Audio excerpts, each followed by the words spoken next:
Hello good evening to you all. कैसे हैं आप सारे लोग? आई होप सारे लोग अच्छे हैं, पढ़ाई भी अच्छे से कर रहे हैं। तो आज की इस वीडियो में हम डिस्कस करने वाले हैं हमारा प्लेटो जो वेस्टर्न पॉलिटिकल थॉट जो हमने शुरू किया है उसका पार्ट 2। क्योंकि पार्ट 1 में हमने बहुत सारी चीज़ों को डिस्कस किया था, वो बहुत लेंदी भी हो गई थी वीडियो, कुछ 1 घंटे की हो गई थी राउंड। तो मैंने वहीं पर पॉज करके मैं बोला था इसके सेकेंड पार्ट में आगे की वीडियो कराऊंगी, ताकि आपको बहुत ज़्यादा चीज़ें एक बार में रिटेन ना करनी पड़े, आपको समझने में प्रॉब्लम होगी और मुझे इतना देर तक बोलने में पढ़ाने में भी थोड़ा सा दिक्कत होगी। ठीक है, तो वहाँ पे हमने जो लास्ट टॉपिक पढ़ा था हमने प्लेटो के बारे में, तो उसमें हमने उनके थिंकर्स को देख लिया था, सॉरी थिंकर्स को नहीं, ऑलमोस्ट हमने उनके कुछ मेजर आइडियाज़ देख लिए थे, जिसमें उन्होंने थ्योरी ऑफ जस्टिस की बात की थी, कम्युनिज्म की बात की थी, तो वो सारी चीज़ें देख ली थी। नाउ इस वीडियो में हम देखने वाले हैं कुछ 4-5 पॉइंट्स हैं, इनकी क्रिटिसिज्म देखेंगे और इनका एलिगरी ऑफ केव का बहुत ही इंपॉर्टेंट कॉन्सेप्ट है वो भी समझेंगे, और भी कोई चीज़ अगर मेजर इसमें इंपॉर्टेंट है वो सारी हम इसमें कवर करेंगे। ठीक है, सो इसमें देखो आज हम पढ़ने वाले हैं, सबसे पहले आज हम इसमें समझेंगे थ्योरी ऑफ कम्युनिज्म। अब देखो कम्युनिज्म की थ्योरी क्या कहती है वो आपको बहुत अच्छे से समझनी है, तो आपको थोड़ा बहुत आइडिया तो मैंने पहले ही वीडियो में दे दिया था, लेकिन इसमें हम थोड़ा सा डिटेल में समझेंगे। ठीक है, सबसे पहले देखो कम्युनिज्म क्या मतलब होता है कम्युनिज्म का। देखो कम्युनिज्म का मतलब होता है जब एक पूरे एक सोसाइटी हो, वो एक कॉमन चीज़ को ओन करती हो। कॉमन चीज़ का मतलब जैसे सोसाइटी के पार्क होते हैं, सोसाइटी के पॉन्ड्स हो गए, सोसाइटी के ग्रेवयार्ड्स हो गए, तो वो जितने भी मेंबर्स ने उसमें कंट्रीब्यूट किया है उसको बनाने में या फिर उसके मेंटेनेंस में, तो सारे ही लोग क्या करेंगे, उस चीज़ को यूज़ करेंगे। ऐसा नहीं है कि हम 10 लोग हैं, हम 10 लोगों ने मिलकर सोचा कि हम एक पार्क बनाएंगे जिसमें हम शाम के टाइम आया करेंगे, टहला करेंगे, हमारे बच्चे खेला करेंगे। फिर जब वो पार्क बन गया उसके बाद हमने किसी 2-4 लोगों को भगा दिया और अपने आप को उसका पूरा मालिक बता दिया। ऐसा नहीं है। कम्युनिज्म का सिंपल सा मतलब होता है जो लोग उस प्रॉपर्टी का रख रखाव करेंगे, जिन लोगों ने प्रॉपर्टी को मेंटेन किया है, जिन लोगों ने उसको उस पर खर्चा किया है, जो भी किया है, तो वो सारे लोग उसको इक्वली उसके हकदार होंगे और इक्वली मिलके उसको क्या करेंगे, यूज़ करेंगे। ठीक है, तो यही कहता है कम्युनिज्म का कॉन्सेप्ट। लेकिन जो हमारे प्लेटो हैं प्यारे, उन्होंने क्या बता दिया, उन्होंने कम्युनिज्म का कॉन्सेप्ट किसी और ही चीज़ में लगा दिया। किस में लगा दिया? तो उन्होंने बोला कि कम्युनिज्म ऑफ प्रॉपर्टी कर देना चाहिए, सिर्फ और सिर्फ रूलर्स के लिए और वॉरियर क्लास के लिए। मैंने पहली वीडियो में आपको बताया था इन्होंने रूलर्स को और वॉरियर्स को किस तरीके से अलग अलग कैटेगरी में डिवाइड किया हुआ था। क्यों डिवाइड किया हुआ था? क्योंकि उन्होंने बोला था कि जो हमारी सोल होती है उसमें कुछ डोमिनेंट पर्सनैलिटीज़ होती हैं, जिसमें जो रीज़न करने की सबसे अच्छी क्षमता होती है वो किस में होती है, रूलर्स में होती है। वहीं जो वॉरियर क्लास होता है उसमें क्या होता है, बहुत ज़्यादा करेज होता है। ठीक है, इसी तरीके से उन्होंने डिवाइड कर रखा था पूरे जितने भी उनके स्ट्रक्चर में जो लोग रहते थे। ठीक है, जितनी भी पॉपुलेशन की एथेंस की हम बात करें जहाँ पे ये रहते थे, तो उन्होंने पूरी पॉपुलेशन को इस तरीके से एक स्ट्रक्चर में डिवाइड कर रखा था जहाँ पे सारे लोगों के काम बटे होंगे, कोई किसी का काम नहीं कर रहा हो, क्योंकि कोई किसी और का काम करेगा तो वो अपने काम में उस चीज़ को मतलब मुनाफा नहीं कमा पाएगा जो वो काम है जिस व्यक्ति का, तो इस तरीके से क्या इनजस्टिस इस्टेब्लिश हो जाएगी। लेकिन प्लेटो का पूरा सेंट्रल आइडिया ही किसके इर्द गिर्द घूमता है, वो जस्टिस को इस्टेब्लिश करना चाहते हैं, इसी के इर्द गिर्द घूमता है। ठीक है, तो उसी डायरेक्शन में उन्होंने बोला था कि जो रूलर्स होंगे, जो राजा होंगे, मंत्री परिषद होगी और जो वॉरियर क्लास होंगे, उनको अपने पास कोई भी प्रॉपर्टी नहीं रखनी चाहिए, उनको धन का संचय नहीं करना चाहिए, उनके घर नहीं होने चाहिए पर्सनल, उनके पर्सनल रिलेशनशिप नहीं होने चाहिए, उनके पर्सनल फैमिली नहीं होनी चाहिए। क्यों? क्योंकि अगर इंसान और जो वॉरियर है, वॉरियर क्लास है, रूलर क्लास है, अगर वो भी इस तरीके के मोह माया में फंस जाएंगे तो वो कभी भी सोसाइटी की वेलफेयर की बात कर ही नहीं पाएंगे। ऐसा प्लेटो सोचते हैं, बट ऐसा रियल में है नहीं। क्योंकि अभी आप देख रहे हो पूरी दुनिया में, वर्ल्ड ओवर में जितने भी स्ट्रक्चर हैं, ऐसा नहीं है कि सारे लोगों ने क्या किया है, जो बहुत बहुत टॉप लीडर्स हैं या फिर जो लोग बहुत ज़्यादा हमें रूल कर रहे हैं थ्रू डेमोक्रेटिक पॉलिसीज़, तो ऐसा नहीं है कि उनके पास उनकी वाइफ नहीं है या फिर वो प्रॉपर्टी नहीं रखते। नहीं भाई, उनके लिए वेल स्टैब्लिश पूरा एक गवर्नमेंट इंस्टीट्यूशन बना हुआ है, गवर्नमेंट बिल्डिंग बनी हुई है, उसमें रह रहे हैं, उनका परिवार रह रहा है, सब रह रहा है, इस तरीके से रूल करते हैं। लेकिन जो प्लेटो है उन्होंने एकदम से रिजिड सिस्टम प्लान कर दिया कि नहीं, ऐसा नहीं होना चाहिए। क्यों? क्योंकि अगर राजा के पास संपत्ति होगी, बच्चे होंगे, तो उसको हमेशा डर बना रहेगा कहीं उसके हाथ से ही संपत्ति और बच्चे निकल ना जाएं और कहीं दूसरा कोई उससे योग्य आके बैठ गया तो उसके उसके हाथ में पूरा राजपाट आ जाएगा। ठीक है, इवेंचुअली हम देखते हैं हिस्ट्री में हमारी जो जितनी भी लड़ाइयाँ हुई हैं अब तक किसके लिए हुई हैं, थ्रोन के लिए हुई हैं। बेटे ने दूसरे भाई को मार दिया या फिर बेटे ने बाप को मार दिया, किस लिए मार दिया? सिर्फ सिर्फ गद्दी के लिए या फिर कहीं का गवर्नर बनने के लिए, कहीं का बादशाह बनने के लिए। तो इस तरीके की चीज़ें ना हो तो प्लेटो ये सिस्टम देते हैं। ठीक है, तो सबसे पहले तो ये प्रॉपर्टी की मना कर देते हैं कि जितने भी रूलर क्लास हैं, रूलर क्लास और वॉरियर क्लास हैं, उनके पास बिल्कुल भी प्रॉपर्टी नहीं होनी चाहिए। दूसरा उनका मानना है कि अगर प्रॉपर्टी उनके पास नहीं होगी तो इससे करप्शन नहीं होगा। ठीक है, करप्शन करने वाले लोग कौन होते हैं? जो वेल्दी पीपल होते हैं। छोटे मोटे गरीब लोग तो करप्शन बेचारे कर ही नहीं पाते हैं, अपने लेवल पे थोड़ा बहुत कर लेते होंगे, वो बात अलग है, लेकिन जो बड़े टॉप ऑफिशियल्स होते हैं वो करप्शन बहुत ज़्यादा करते हैं। ठीक है, ऑफिस में बैठे होंगे तो घूस लेंगे आराम से कि आप ये रिश्वत दो, वो रिश्वत दो, आपकी फाइल पास कराने का ये लेंगे, वो लेंगे, टेंडर पास कराने का ये करेंगे, वो करेंगे। तो ये करप्शन कौन करता है? वही करते हैं जो सरकार में होते हैं। तो जब सरकार के लोगों के पास खुद की प्रॉपर्टी नहीं हो, किसकी फैमिली नहीं हो, तो वो किसके लिए करप्शन करेंगे? वो अपना पूरा जीवन किसको दे देंगे? वो अपना पूरा जीवन समाज को दे देंगे। इस तरह की बात प्लेटो करते हैं। दूसरे में ये कहते हैं कम्युनिज्म ऑफ वाइफ की बात करते हैं, जिसमें कलेक्टिव अपब्रिंगिंग और चिल्ड्रंस होता है। ठीक है, इनका मानना है कि उस समाज में जितने बच्चे पैदा होंगे उन सारे बच्चों को उनकी माँओं से अलग कर दिया जाएगा और स्टेट उनकी देखभाल करेगा, स्टेट उनकी पढ़ने की व्यवस्था करेगा, खाने की व्यवस्था करेगा। सारी की सारी रिस्पॉन्सिबिलिटी किसकी होंगी? स्टेट की होंगी। और उसके अलावा कोई भी ये रिस्पॉन्सिबिलिटी को मतलब अपने ऊपर नहीं ले सकता। ठीक है, और इससे क्या होगा? इससे एलिमिनेट होगा क्या? नेपोटिज्म एलिमिनेट हो जाएगा और पूरी तरीके से फेवरेटिज्म हो जाएगा एलिमिनेट। क्यों? क्योंकि नेपोटिज्म का सिंपल सा मतलब यही होता है कि अगर राजा है, राजा को पता है कि ये मेरा बेटा है, तो उसके पूरे पूरे चांसेस रहते हैं कि वो इस तरीके की साजिश करे या कोशिश करे कि आगे आने वाले टाइम में उसका बेटा ही राजा बने। ठीक है, और फेवरेटिज्म की पॉलिसी भी खत्म हो जाती है। अगर आप किसी इंसान से या फिर कम्युनिज्म में आप लोगों से बहुत ज़्यादा मिलते हो, जुलते हो, तो आपको उनके आप एक सेंस हो जाता है ना अटैचमेंट का लोगों के प्रति, क्योंकि हम ह्यूमन बींग्स हैं, हमारे अंदर भी फीलिंग्स हैं। तो फेवरेटिज्म की पॉलिसी भी ये पूरी तरीके से नकार देते हैं कि अगर हम लोगों को एक दूसरे से दूर रहेंगे तो इस तरीके के हमारे मन में कोई भावनाएं नहीं आएंगी। ठीक है, लेकिन इनका एम क्या है ये ऐसा करने का? तो ये कहते हैं loyalty only to the state and justice. उनका मानना है जो वॉरियर क्लास है और जो रूलिंग क्लास है वो बहुत ज़्यादा लॉयल होने चाहिए, लेकिन सिर्फ और सिर्फ स्टेट के लिए। ठीक है, और किसके लिए? जस्टिस के लिए। मतलब वो तभी न्याय कर पाएंगे जब वो इन सारी मोह माया से दूर रहेंगे, अपने पर्सनल इंटरेस्ट से बिल्कुल पूरी तरीके से कट जाएंगे। ठीक है, इस तरह की बात करते हैं प्लेटो। तो यहाँ तक आपको अच्छे से समझ में आ गया है। नेक्स्ट हम इसी डायरेक्शन में देखेंगे कि किस तरीके से जो प्लेटो होते हैं वो डेमोक्रेसी को बहुत ज़्यादा क्रिटिसाइज करते हैं। देखो, डेमोक्रेसी पूरे वर्ल्ड में सारे लोग सबसे ज़्यादा फेवरेट करते हैं। क्यों? क्योंकि डेमोक्रेसी में सबको इक्वल राइट्स है, बोलने का, बात करने का, थॉट फ्रीडम का, एक्सप्रेशन का। तो सारे लोगों को डेमोक्रेसी बहुत ज़्यादा फेवरेबल फॉर्म ऑफ गवर्नमेंट लगती है। लेकिन प्लेटो इसको बहुत ज़्यादा क्रिटिसाइज करते हैं। क्यों? क्योंकि ये कहते हैं ये रूल होता है मासेस का, मतलब कि भीड़ तंत्र होता है, ये लोकतंत्र नहीं होता एक तरीके से। ठीक है, तो इनने माना है कि जो डेमोक्रेसी है, जो लोकतंत्र है, वो मोप तंत्र बताया। और पता है आपको भीड़ में क्या अंतर होता है? मतलब भीड़ का जब हम जिक्र करते हैं तो एक नेगेटिव सेंस में करते हैं। जो भीड़ होती है उसके वो बहुत ज़्यादा रिवॉल्ट करती है, उसके कुछ सही गलत में फ़र्क नहीं पता होता है। और भीड़ जब भी इकट्ठी होगी तो बहुत ज़्यादा हमें चांसेस लगते हैं कि कहीं भगदड़ हो सकती है या कहीं कुछ गलत हो सकता है। ठीक है, तो इसी सब चीज़ों से एसोसिएट करते हैं प्लेटो किसको? डेमोक्रेसी को। क्यों करते हैं? क्योंकि इनका मानना है कि जो डेमोक्रेसी है उसमें क्या होता है, जो मेजॉरिटी है उनका क्या होता है? इग्नोरेंट रूल होता है। मतलब कि जो मेजॉरिटी है, जिसकी ज़्यादा सरकार है, वही सारे लोग मिलकर क्या करते हैं? पूरे नेशन को चलाते हैं, रूल करते हैं अपनी ही मर्जी से। ठीक है, अगर इंडियन कॉन्टेक्स्ट में बात करें तो जैसे हिंदू मेजॉरिटी में है, ठीक है, तो उनका ये कहना है, अभी ऐसा है नहीं लेकिन फिलहाल उनका ये कहना है कि सारे हिंदू लोग मिलकर डोमिनेंट पोजीशन पर आ जाएंगे और जितने भी माइनॉरिटी रह रहे हैं इंडिया में उन सबको दबा लेंगे। तो इससे इनजस्टिस हो जाएगी समाज में बहुत ज़्यादा, और ये बहुत ही बेकार चीज़ है। ठीक है, और इनका ये भी मानना है कि अगर एक्सेसिव लिबर्टी हो जाएगी बहुत ज़्यादा तो एक अनार्की की सिचुएशन आ जाएगी। डेमोक्रेसी में सारे लोगों को लिबर्टी है। ठीक है, सारे लोग अपने मन से कुछ भी काम कर सकते हैं, कहीं भी जा सकते हैं, कहीं भी कुछ खरीद सकते हैं, कुछ लिख सकते हैं, पढ़ सकते हैं, अपने प्रोफेशन को कुछ भी चुन सकते हैं। ये सारी चीज़ें ना बहुत ज़्यादा ख़राब लगती हैं। क्यों? क्योंकि इनका मानना है कि आप अगर सारे ही लोगों को लिबर्टी दे दोगे तो एक एनार्की की सिचुएशन आ जाएगी, जहाँ पे जो बड़े बड़े लोग हैं, वेल्दी पीपल हैं, वो बहुत ज़्यादा वेल्दी होते जाएंगे, पूरे मार्केट को कैप्चर कर लेंगे। वो हो सकता है कहीं ना कहीं जाके अपने आप को गवर्नमेंट में इस्टेब्लिश कर लें, और गवर्नमेंट में जाके ही वो बहुत ज़्यादा किस तरीके के हो जाएंगे? लालची हो जाएंगे और सारी चीज़ों को ख़राब कर देंगे और ज़्यादा से ज़्यादा वेल्थ को एक्वायर करने की सोचेंगे। तो ये कहते हैं कि एक्सेसिव लिबर्टी भी बहुत ख़राब चीज़ है, जो कि कौन देता है? हमें डेमोक्रेसी देती है।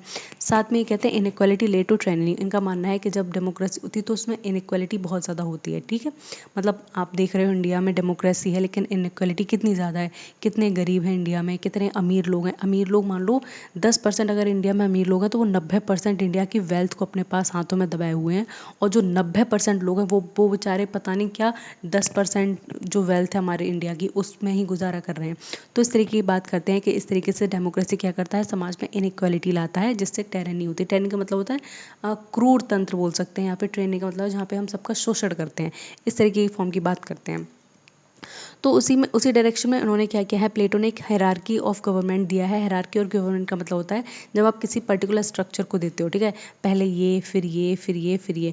तो इनका मानना है एक हायरार्की बनी हुई है जिसमें सबसे टॉप पोजीशन पे अरिस्टोक्रेसी है, देन टाइमोक्रेसी है, देन ओलिगार्की है, देन डेमोक्रेसी है, एंड देन टेरनी है। तो इनका मानना है जैसे ही हम इस ऊपर वाली फॉर्म से नीचे वाली फॉर्म पर चले आते हैं, उसी तरीके से क्या होता है मोरल वैल्यूज़ डाउन हो जाती हैं, ठीक है, और जितनी भी चीज़ें वो वर्स्ट होती जाती हैं। तो इन्होंने माना है अच्छा कैसे, तो उन्होंने बोला सबसे बेस्ट फॉर्म ऑफ गवर्नमेंट है अरिस्टोक्रेसी। ये आइडल फॉर्म है, आइडल स्टेट है, क्यों? क्योंकि इसमें फिलोसफर किंग होगा और जो लोग बहुत ज़्यादा मिनिस्टर्स वगैरह भी होंगे तो वो लोग ना हाईली क्वालिफाइड होंगे, प्रोफेशनल्स होंगे, क्यों? क्योंकि उन्होंने ज़िंदगी भर पढ़ाई वढ़ाई की है। फिर कहते हैं अगर अरिस्टोक्रेसी नहीं होगा तो टीमोक्रेसी होगा। इसमें क्या होगा, रूल ऑफ वॉरियर्स होगा। इसमें सारे वो लोग रूल करेंगे जो वॉरियर होंगे, आर्मी ऑफिसर्स करेंगे, जिसमें मिलिट्री रूल हम बोलते हैं जनरली आम भाषा में। ओलिगार्की में क्या होगा, रूल ऑफ वेल्दी फ्यूज होगा, ठीक है। जब ओलिगार्की होगी तो जिसमें अमीर अमीर लोग होंगे बस वही रूल करेंगे, ठीक है। तो उन्होंने बोला, तो जो जो प्लेटो है वो कहते हैं जैसे हम ऊपर से नीचे आते जाते हैं उसी तरीके से हमारी सरकार भ्रष्ट होती चली जाती है। फिर लास्ट में वो कहते हैं डेमोक्रेसी की बात करते हैं, तो उनका कहना है कि जो रूल ऑफ मासेस है, जितनी भी भीड़ है वो मिलकर न्याय करेगी किसी चीज़ का, तो वो न्याय हमेशा गलत होगा और इस तरीके से चीज़ें कभी इस्टेब्लिश नहीं होनी चाहिए। डेमोक्रेसी तो कभी आनी ही नहीं चाहिए। और लास्ट सबसे वर्स्ट फॉर्म वो टेरेनी को बताते हैं, जिसमें क्या होता है ये वर्स्ट फॉर्म होती है। इसके बाद तो कोई फॉर्म उन्होंने हमें डिज़ाइन करके दी ही नहीं है, ठीक है। इसको इन्होंने बहुत ज़्यादा बेकार बनाया हुआ है, तो ये आपको पता होना चाहिए। नेक्स्ट हम इनका कॉन्सेप्ट देखेंगे एलिगरी ऑफ केव का। अब एलिगरी ऑफ केव का कॉन्सेप्ट क्या है वो और आप समझ लो। देखो सबसे पहले आप समझो एलिगरी क्या होता है। एलिगरी का मतलब होता है हम जब किसी चीज़ को रिप्रेजेंट करते हैं किसी चीज़ को समझाने के लिए। जैसे कि आप कहते हो कि भारत माता की जय, तो ये भारत माता है तो आपने माता जो वर्ड लगा दिया है पीछे, तो एक लेडीज़ को तो रिप्रेजेंट करता है। ऐसा तो नहीं कि आप भारत माता की जय बोल के किसी इंसान को पोर्ट्रे करते हो झंडा पकड़े हुए, नहीं। आप क्या करते हो, आप एक औरत को बनाते हो जो कि हमारा नेशनल फ्लैग पकड़े हुए। तो जो आपने जो स्ट्रक्चर बनाया है, जो आपने पिक्चर बनाई, उसको एलिगरी कहते हैं, ठीक है। जब हम किसी थॉट को किस में करते हैं, एक फॉर्म में रिप्रेजेंट करते हैं, तो उसको क्या कहते हैं, हम उसको एलिगरी बोलते हैं, ठीक है।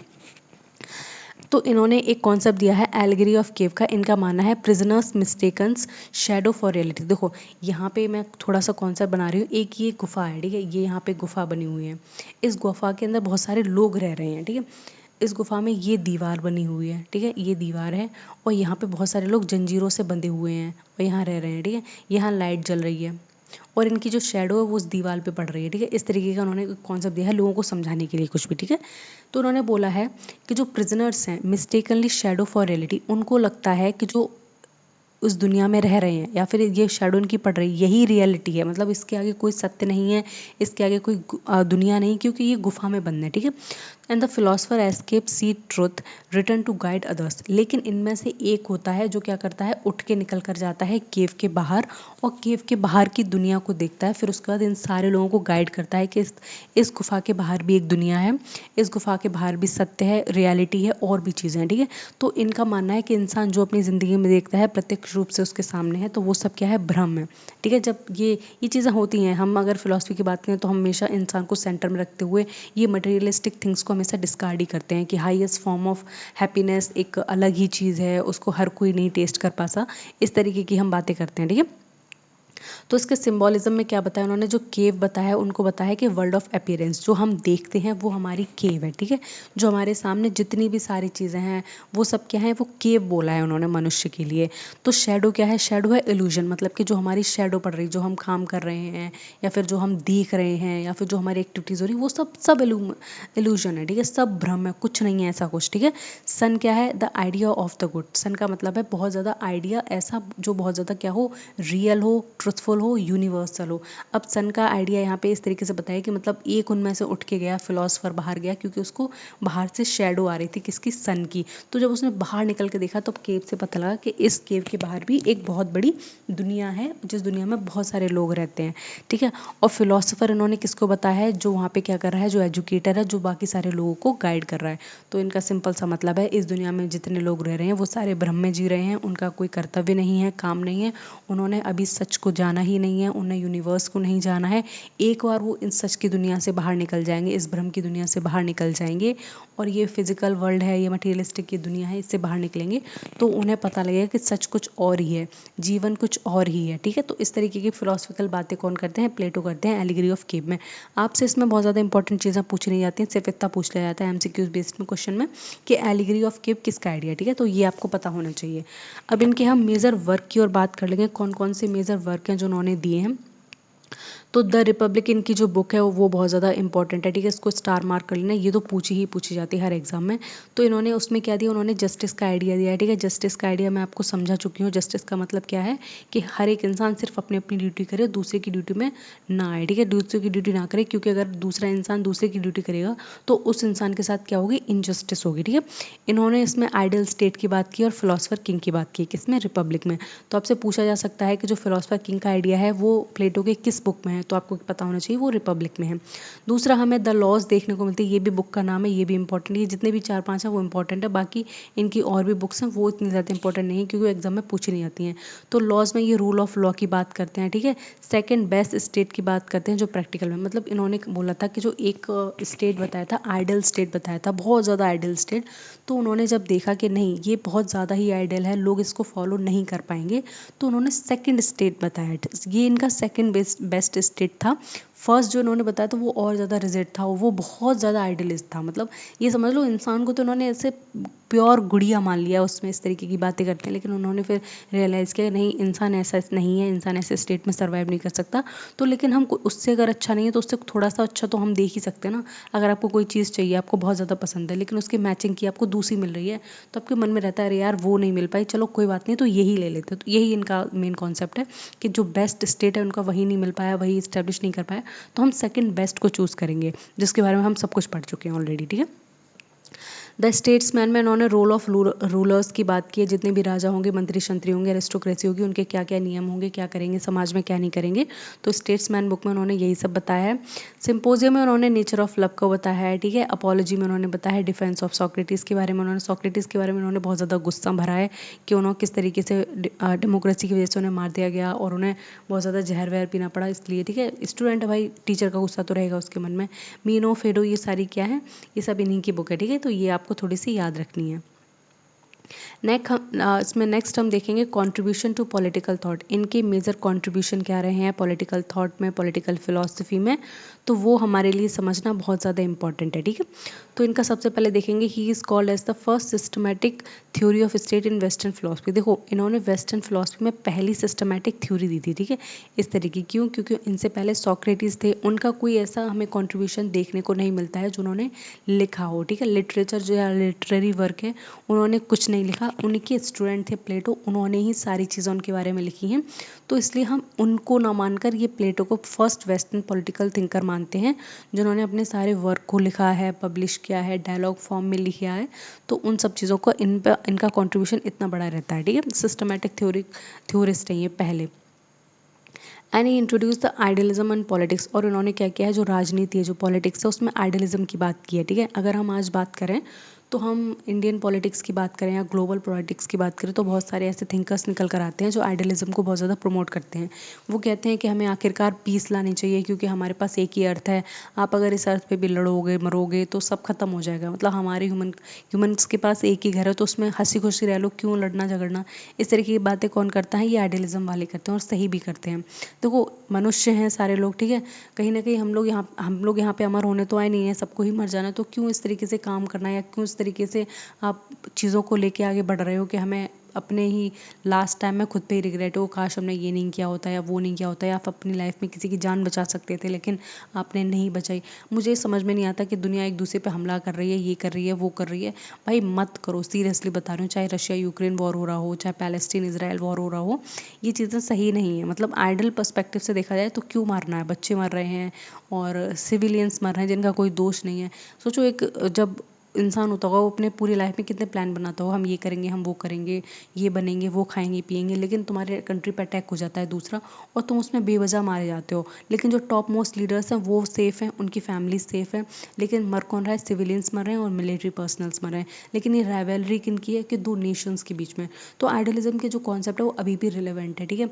अभी भी यूएन में आइडियलिज्म की बात होती है, कोई भी नेशन किसी को बेवजह मार रहा है या किसी को बहुत ज़्यादा रिफ्यूजीज़ की बात होती है तो ये आइडियलिज्म के ही अंडर में आते हैं। तो ये पहले ऐसे थिंकर थे जिन्होंने आइडियलिज्म की बात की पॉलिटिक्स में। उन्होंने बोला है कि जो राजनीति है उसमें भी हमें आदर्शवाद विचारधारा लानी चाहिए, क्योंकि अल्टीमेटली रहना हमें है, यहाँ सर्वाइव हमें करना है, हम ही लड़े मरे जाएंगे तो ये कंट्री या फिर ये पूरा अर्थ प्लैनेट है वो किसके लिए रहेगा, ठीक है। हम चले जाएंगे लड़ मर के, फिर क्या डायनासोर आएंगे दोबारा या फिर कुछ और आएगा, I don't know. And he give the concept of justice. देखो इन्होंने जस्टिस का बहुत अच्छा कॉन्सेप्ट दिया है, वो मत भूल जाना, ठीक है।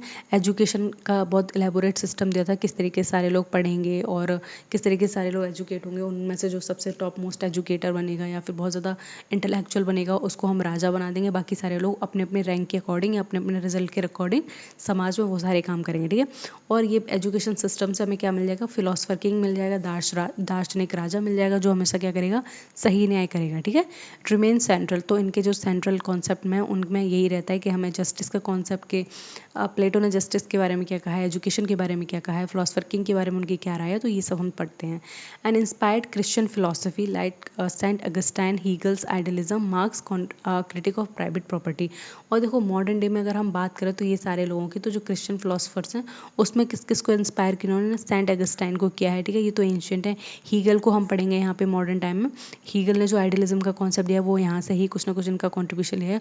और जो कार्ल मार्क्स थे उन्होंने बहुत ज़्यादा क्रिटिक किया है किस चीज़ को, प्राइवेट प्रॉपर्टी को, कि प्राइवेट प्रॉपर्टी को हमेशा क्या करना चाहिए, मतलब लोगों में डिस्ट्रीब्यूट कर देना चाहिए। अगर सारे गवर्नमेंट या फिर रूलर्स प्राइवेट प्रॉपर्टी को एक्विजिशन करने लगेंगे तो समाज में एक बहुत बड़ा डिफरेंस क्रिएट हो जाएगा गरीब का और अमीर का, और इस तरीके से समाज बहुत ज़्यादा निचले स्तर पर चला जाएगा, ठीक है। तो ये भी हमें कहाँ से देखने को मिलता है कि ये जो कार्ल मार्क्स कह रहे हैं तो हो सकता है मे भी उन्होंने प्लेटो को समझा हो और वहाँ से उन्होंने इस आइडिया को लिया हो या वहाँ से इस आइडिया से ये इन्फ्लुएंस हो गए हो, ठीक है।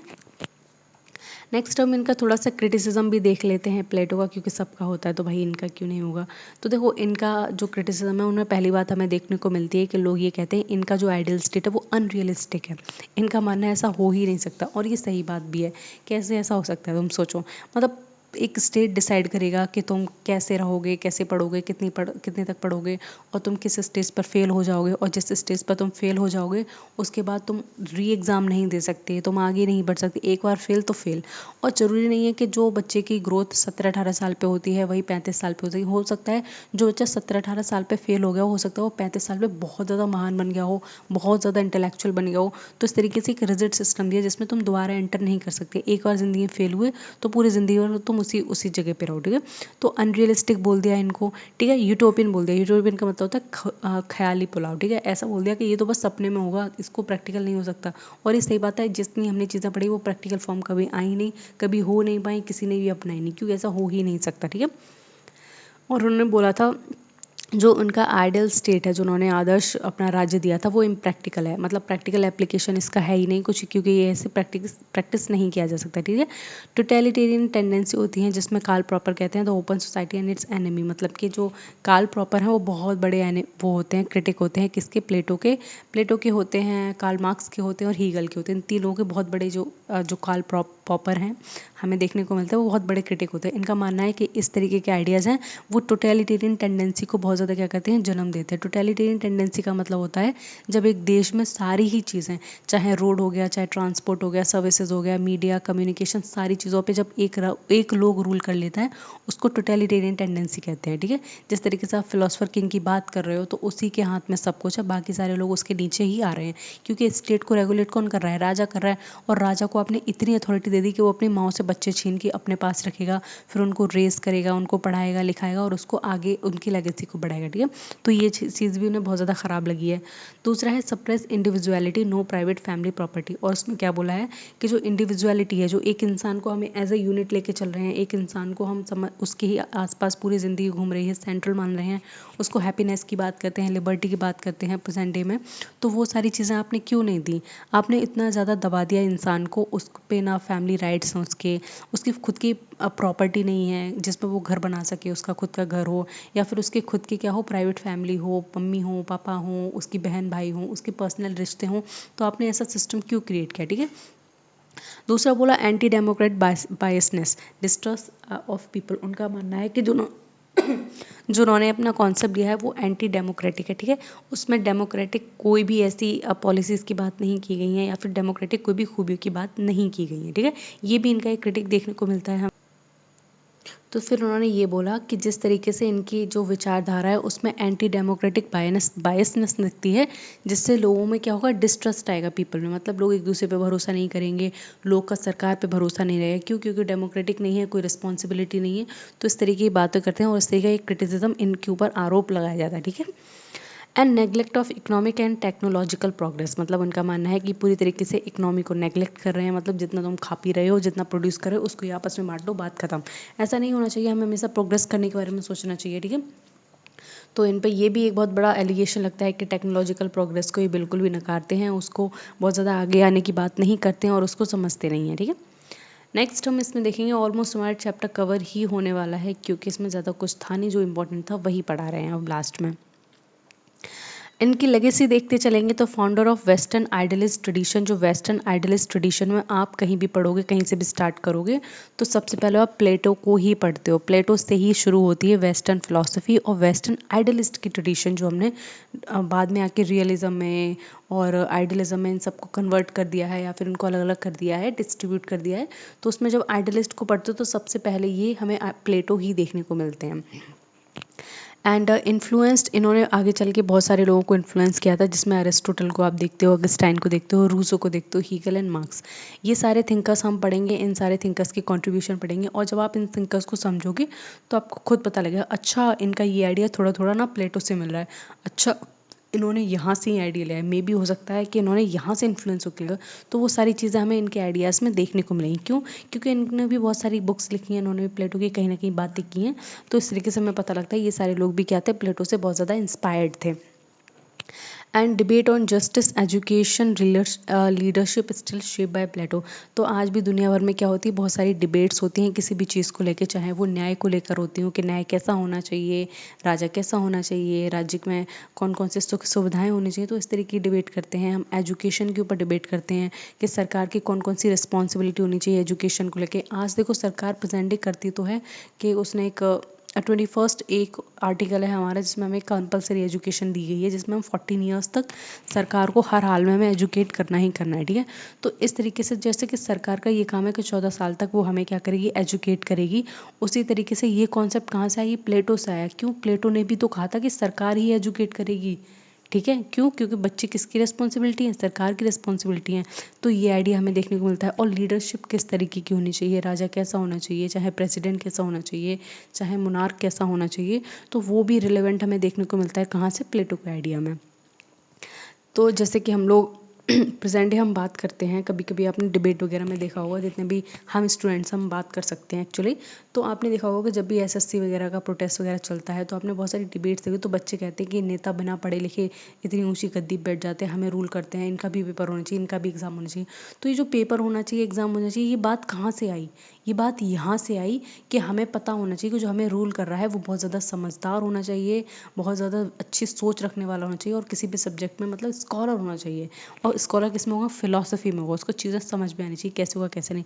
तो आज भी हमें लीडरशिप पे जितने भी सवाल उठाते हैं तो हमारा कहीं ना कहीं ध्यान यहाँ पहुँच जाता है कि हम प्लेटो के चीज़ को क्या कर सकें, डिस्कस कर सकें। And is academy influence modern universities, और जो इसकी अकेडमी थी, अब इसकी अकेडमी को वो मत समझ लें जैसे प्रेजेंट डे होते हैं कोचिंग इंस्टीट्यूट, नहीं, इसकी अकेडमी का नाम था द अकेडमी, ठीक है। इंस्टीट्यूशन मतलब हायर लर्निंग का जो इंस्टीट्यूशन था उसका नाम था द अकेडमी। तो उसने मॉडर्न यूनिवर्सिटी उन सबको बहुत ज़्यादा क्या किया, इन्फ्लुएंस किया है, उनको शेप किया है। और आज भी पूरी दुनिया भर में इनके डिबेट्स डिस्कशन चलते रहते हैं। आप अगर पॉलिटिकल साइंस में हो देन आपका एग्ज़ाम क्लियर हो जाएगा, तो आप रिसर्च वगैरह में जाओगे, देन आप इन सारी चीज़ों पर भी रिसर्च करोगे कि ये जस्टिस का उन्होंने कॉन्सेप्ट दिया, आप जस्टिस को कैसे देखते हो, और वो जितने भी लीडर्स हैं या फिर और भी जितने थिंकर्स हैं वो किस तरीके से देखते थे। तो आप इनके सारे लोगों के वर्क लोगे अपनी फ़िलॉसफी में या फिर अपने ही मेजर वर्क में जो भी आप पब्लिश कराओगे, तो वो सारी चीज़ें आपसे हमेशा जुड़ी रहेंगी। आप पीएचडी करोगे, this is a 5 year long programme, तो आप ये सारे थिंकर्स के इर्द गिर्द घूमते ही रहोगे, ठीक है। एंड इसका रिलेवेंस प्रेजेंट डे देखेंगे in discussion of elite rule versus democracy. इसका रिलेवेंस हमें ऐसे देखने को मिलता है, जो एलिट रूल होता है, एलिट रूल का मतलब होता है जो बहुत ज़्यादा अमीर लोग हैं, जिनके पास बहुत ज़्यादा पैसा है, जिनके पास संपत्ति है, वो कुछ भी कर सकते हैं, कहीं भी रह सकते हैं, कुछ भी खा पी सकते हैं, ठीक है। उनके रूल में और डेमोक्रेसी में क्या डिफरेंस होना चाहिए, मतलब कि जो डेमोक्रेसी है, जो लोगों का रूल है, जो कॉमन पीपल हैं, वो क्या रखते हैं आज प्रेजेंट डे, सरकार को बनाने की भी ताकत रखते हैं, गिराने की ताकत रखते हैं। लेकिन जो एलिट पीपल हैं, जो अगर अगर अरिस्टोक्रेसी कहीं इस्टेब्लिश हो गई तो हमारी उसमें कोई बात नहीं सुनी जाएगी। वो जो सरकार होगी हमारे लिए अकाउंटेबल नहीं होगी। क्यों? क्योंकि उसको पता है हम उसको वोट दें या ना दें लेकिन सरकार में वही रहने वाले हैं। तो आपको क्या लगता है ह्यूमन टेंडेंसी इतनी अच्छी है कि वो खुद से ही सोचेगी नहीं नहीं नहीं हमें अच्छे काम करने चाहिए क्योंकि बाकी के जो ह्यूमन बींग्स है वो भी हमारे भाई बहन हैं? ऐसा कभी नहीं होगा। ठीक है, तो इस तरीके से हम इसको भी हम डिस्कशन में प्रेजेंट डे रिलेवेंट देखते हैं बहुत ज़्यादा। नेक्स्ट हम इसमें देखेंगे